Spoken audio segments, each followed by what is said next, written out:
ബുദ്ധിമുട്ടുള്ള ടോപ്പിക്സ് പറയണം എന്ന് പറഞ്ഞിരുന്നു. അതിൽ നിന്നുള്ള ടോപ്പിക്സ് ആയിരിക്കും നമ്മൾ ചെയ്യുക.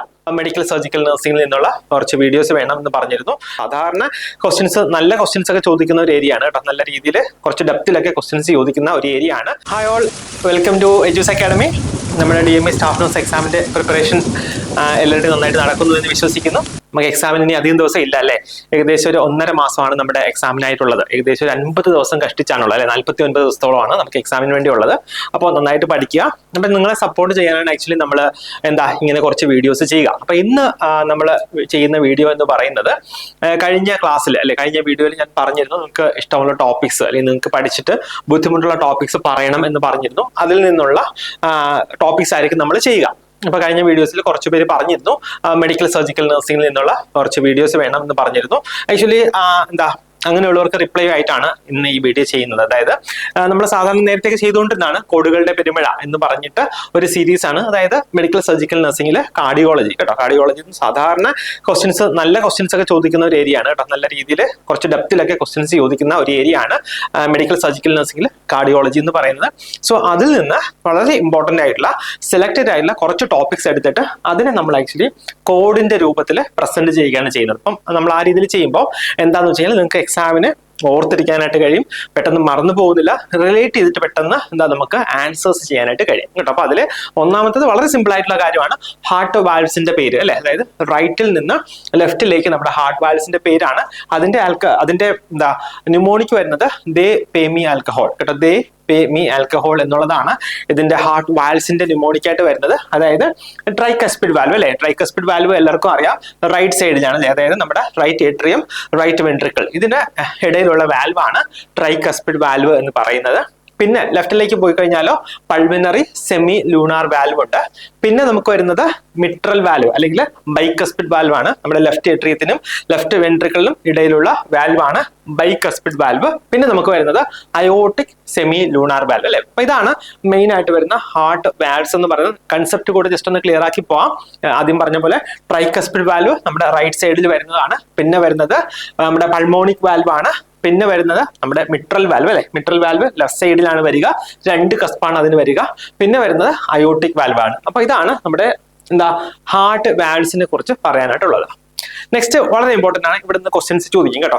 Branches of left coronary artery. അതായത് കുറെ ബ്രാഞ്ചസ് വന്നിട്ട് ഇതിൽ ലെഫ്റ്റ് കൊറോണറി ആർട്ടറിയുടെ ബ്രാഞ്ച് അല്ലാത്തത് ഏതാന്നൊക്കെ പറഞ്ഞിട്ട് വേണമെങ്കിൽ ചോദിക്കാം. അപ്പൊ ഇവിടെ ലെഫ്റ്റ് കൊറോണറി ആർട്ടറിയുടെ ബ്രാഞ്ചസ് നമുക്ക് പഠിക്കാനായിട്ടുള്ള ഒരു ന്യൂമോണിക് ആണ് കോള കേട്ടോ. ഒരു കോള എന്നുള്ളതാണ് അതിന്റെ ന്യൂമോണിക് ആയിട്ട് വരുന്നത്. ഏതൊക്കെയാണ്? എ എന്ന് പറഞ്ഞാല് ആന്റീരിയർ ഇന്റർവെൻട്രിക്കുലർ ആർട്ടറി കേട്ടോ. ആന്റീരിയർ ഓർത്ത് പഠിക്കണേ, മനസ്സിലാക്കി പഠിക്കണം. Anterior interventricular artery. ആന്റീരിയർ എന്ന് പറഞ്ഞാൽ ഫ്രണ്ടിലേക്കാണ് വരിക. ഇന്റർവെൻട്രിക്കുലർ എന്ന് പറഞ്ഞാൽ 2 വെൻട്രിക്കിൾസ് അല്ലെ, നമ്മുടെ റൈറ്റ് ലെഫ്റ്റ് വെൻട്രിക്കിൾസിന് ഇടയിലുള്ള ആർട്ടറി ആണ് ആന്റീരിയർ ഇന്റർവെൻട്രിക്കുലർ ആർട്ടറി. ഇതിന്റെ വേറൊരു പേരെന്താണ്? Left anterior descending artery, LAD എന്നൊക്കെ നമ്മൾ പറഞ്ഞ് പഠിച്ചിട്ടുണ്ടാവും അല്ലെ. Left anterior descending artery. ഇത് നമ്മൾ സാധാരണ വിഡോ മേക്കിംഗ് ആർട്ടറി അല്ലെങ്കിൽ വിഡോസ് ആർട്ടറി എന്നൊക്കെ അറിയപ്പെടുന്ന ആർട്ടറിയാണ് ഈ left anterior descending artery. Actually ഇതൊരു മെയിൻ ആർട്ടറി ആണ്.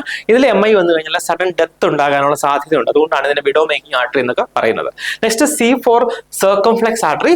O ആണെങ്കിലോ obtuse marginal artery. Then again for L for left diagonal artery. പിന്നെ atrial, anterior and posterior ventricular branches. അപ്പൊ ഇതാണ് നമ്മുടെ ലെഫ്റ്റ് കൊറോണറി ആർട്ടറിയുടെ ബ്രാഞ്ചസ് ആയിട്ട് വരുന്നത്. അപ്പൊ നമുക്ക് ഈ ഡയഗ്രത്തിൽ കാണാം. നോക്കിക്കേ, നമുക്ക് heart supply to the heart എന്ന് പറഞ്ഞാൽ കൊറോണറി ആർട്ടറീസ് എന്ന് എല്ലാവർക്കും അറിയാം അല്ലെ.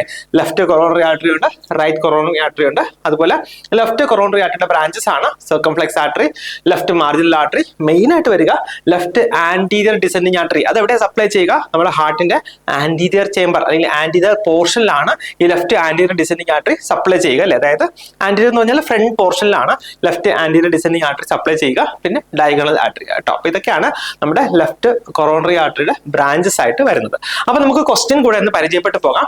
Which coronary artery primarily supplies the anterior wall of the heart അല്ലെ. ഇങ്ങനെ ക്വസ്റ്റ്യൻസ് ചോദിക്കാം. അതായത് ആന്റീരിയർ വാളിന് സപ്ലൈ ചെയ്യുന്ന കൊറോണറി ആർട്ടറി ഏതാണ് എന്നുള്ളതാണ് ക്വസ്റ്റ്യൻ അല്ലെ. നമുക്ക് നോക്കാം options. Option A, right coronary artery, then left circumflex artery, the left anterior descending artery, last option is posterior descending artery. അപ്പൊ ഇതിൽ ഏതാണ് നമ്മുടെ ആന്റീരിയർ വാൾ ഓഫ് ദ ഹാർട്ടിന് സപ്ലൈ ചെയ്യുന്നത്? ഏതാണ്? ഓപ്ഷൻ സി ആണ് അല്ലെ, ലെഫ്റ്റ് ആന്റീരിയർ ഡിസെൻഡിങ് ആർട്ടറി ആണ് കറക്റ്റ് ആൻസർ ആയിട്ട് വരിക കേട്ടോ. അപ്പൊ ഇങ്ങനെയുള്ള ക്വസ്റ്റ്യൻസ് നമുക്ക് കിട്ടാവേ. നെക്സ്റ്റ് വീണ്ടും ഒരു സിമിലർ ആയിട്ടുള്ള ക്വസ്റ്റ്യൻ ആണ്. Which of the following is not a branch of left coronary artery കേട്ടോ. ഇങ്ങനെയുള്ള ക്വസ്റ്റ്യൻസ് PSC വളരെ ഇഷ്ടപ്പെട്ടതാണ് അല്ലെ, നിങ്ങൾക്ക് അറിയാമല്ലോ. നോട്ട് എ ബ്രാഞ്ച് അല്ലേ, ഇവിടെ നോക്കേണ്ടത് നിങ്ങൾ ക്വസ്റ്റ്യൻ വായിക്കുമ്പോൾ തന്നെ നോട്ട് ചെയ്ത് പോകട്ടെ. നോട്ട് അല്ലെ, not a branch of left coronary artery കേട്ടോ. ലെഫ്റ്റ് കൊറോണറി ആർട്ടറിയുടെ ബ്രാഞ്ച് അല്ലാത്തത് ഏതെന്നാ ചോദിച്ചേക്കുന്നത്? Left anterior descending artery, circumflex artery, posterior descending artery, last one is obtuse marginal artery. ഇതില് ലെഫ്റ്റ് കൊറോണറിയുടെ ബ്രാഞ്ച് അല്ലാത്തത് ഏതാണ്? യെസ്, ഓപ്ഷൻ സി ആണ് അല്ലെ, പോസ്റ്റീരിയർ ഡിസെൻഡിങ് ആർട്ടറി ആണ് ലെഫ്റ്റ് കൊറോണറി ആർട്ടറിയുടെ ബ്രാഞ്ച് അല്ലാത്തത് കേട്ടോ. അപ്പം ഈ രീതിയിൽ നമുക്ക് ക്വസ്റ്റ്യൻസ് ചോദിക്കാം, കേട്ടോ. നെക്സ്റ്റ് വരുന്നത് ലൊക്കേഷൻസ് ഫോർ ഓസ്കൾട്ടേറ്റിംഗ് ഹാർട്ട് സൗണ്ട്സ്. നമ്മുടെ ഹാർട്ട് സൗണ്ട്സ് ഓസ്കൾട്ടേറ്റ് ചെയ്യുന്നത് ഏത് ഏരിയാസിൽ നിന്നാണ് അല്ലെ, ഇവിടെ ചോദിക്കാവേ. ചിലപ്പോൾ ഏതെങ്കിലും പൾമോണിക് ഏരിയ, ഏത് ഏരിയയിലായിരിക്കും നമ്മൾ ഓസ്കൾട്ടേറ്റ് ചെയ്യുക എന്നൊക്കെ ചോദിക്കാം. അപ്പൊ അതിന്റെ ന്യൂമോണിക് വരുന്നത് all people enjoy the meal അല്ലെ. അപ്പൊ അതിലെ ഓൾ എന്ന് പറയുമ്പോഴത്തേക്ക് എന്താണ്? അയോട്ടിക് വാൽവ് അല്ലെ. ഇപ്പം അയോട്ടിക് വാൽവിന് വേണ്ടി നമ്മൾ എവിടെ ആയിരിക്കും ഓസ്കൾട്ടേറ്റ് ചെയ്യുക? Second right intercostal space in the right sternal border അല്ലെ. റൈറ്റ് സ്റ്റേർണൽ ബോർഡറിലെ സെക്കൻഡ് റൈറ്റ് ഇന്റർകോസ്റ്റൽ സ്പേസിലാണ് നമ്മൾ അയോട്ടിക് വാൽവിന് വേണ്ടി ഓസ്കൾട്ടേറ്റ് ചെയ്യുക. Next P for pulmonic. Pulmonic വാൽവിന് വേണ്ടി നമ്മൾ second left intercostal space in the left sternal border. Then ഈ അതായത് എൻജോയ് ഏതാണ്?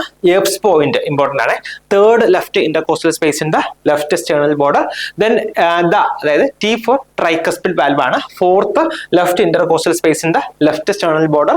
ലാസ്റ്റ് വൺ ഈസ് മീൽ, അതായത് മിട്രൽ വാൽവ് ആണ്. മിട്രൽ വാൽവ് നമ്മൾ എവിടെയാണ് ഓസ്കൾട്ടേറ്റ് ചെയ്യുക?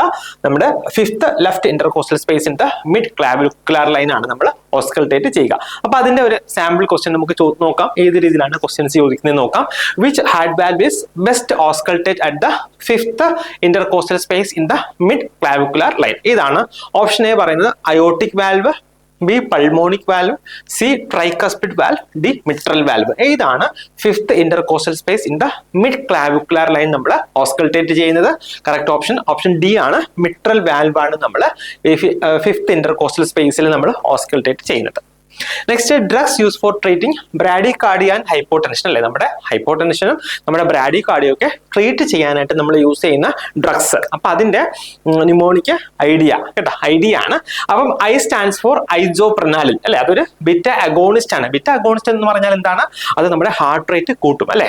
Next D four dopamine. Dopamine എന്താ ചെയ്യുക? Increases cardiac output and B P അല്ലെ. പേഷ്യന്റ് ഇപ്പം ഷോക്കിലൊക്കെ ആണെങ്കിൽ നമ്മൾ സാധാരണ ഡോപ്പാമിൻ ഒക്കെ കൊടുക്കാറുണ്ട് അല്ലെ. അപ്പൊ ഡോപ്പാമിൻ കാർഡിയാക് ഔട്ട്പുട്ട് കൂട്ടുന്നു, അതുപോലെ തന്നെ ബി പിയും കൂട്ടുന്നു. ദെൻ ഇ ഫോർ എപ്പിനെഫ്രിൻ എന്താ ചെയ്യുക? അതൊരു പൊട്ടന്റ് വാസോ കൺസ്ട്രക്ടർ ആണ്, കൂടാതെ തന്നെ അതൊരു അയനോട്രോപ്പ് ആണ്. Next last one A for atropine sulphate. അതെന്താ ചെയ്യുക? അതൊരു ആന്റി കോളിനർജിക് ആണ്. എന്ത് ചെയ്യുന്നത്? ഹാർട്ട് റേറ്റ് കൂട്ടുന്നു അല്ലെ. അത് കൂടാതെ തന്നെ വളരെ ഇമ്പോർട്ടന്റ് ആണ്, എട്രോപ്പിൻ സൾഫേറ്റ് നമ്മൾ എന്തിനാ യൂസ് ചെയ്യുക? OP പോയിസണിങ്, അതായത് ഓർഗാനോ ഫോസ്ഫേറ്റ് പോയിസണിങ്ങിന്റെ ആന്റിഡോട്ട് ആയിട്ട് നമ്മൾ യൂസ് ചെയ്യുന്ന ഇതാണ് എട്രോപ്പിൻ സൾഫേറ്റ് ആണ് അല്ലെ.